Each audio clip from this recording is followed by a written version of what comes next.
కవితా శీర్షిక మతం. ఈ సభకు నేను రాసిన కవిత సరైనదో కాదో నన్ను క్షమించండి. రక్తం ఒకటే రంగులో ఉందని చూపించడానికి ఇంకెన్ని గాయాలు కావాలి? రక్తం ఒకటే రంగులో ఉందని చూపించడానికి ఇంకెన్ని గాయాలు కావాలి? కన్నీళ్లు ఉప్పుగానే ఉంటాయని నమ్మించడానికి ఇంకెన్ని రాత్రులు ఏడవాలి? మనిషి ఒకటే జాతి అని అర్థం చేసుకోవడానికి ఇంకెన్ని శవాలు మౌన సాక్ష్యాలుగా నిలవాలి? కాలం గుండెలపై ద్వేషం చెక్కిన గాయాలు చాలవా? కాలం గుండెలపై ద్వేషం చెక్కిన గాయాలు చాలవా? చరిత్ర పుటలపై రక్తం రాసిన హెచ్చరికలు చాలవా? చరిత్ర పుటలపై రక్తం రాసిన హెచ్చరికలు చాలవా? ఒక తల్లి కన్నీరు కంటే ఏ మతం గొప్పది? ఒక ప్రాణం విలువ కంటే ఏ గంధం పవిత్రమైనది? మతం మనిషిని మించిపోయిన ప్రతిసారి చరిత్ర దుఃఖపు గాథగా రాయబడింది.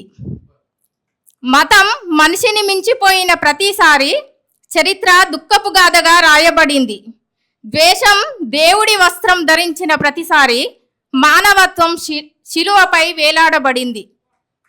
దేవుళ్ళు యుద్ధాలను కోరలేదు. మత గ్రంథాలు హత్యలను బోధించలేదు. అయినా మనిషి తన స్వార్థం కోసం దేవుడినే అస్త్రంగా మలుచుకున్నాడు.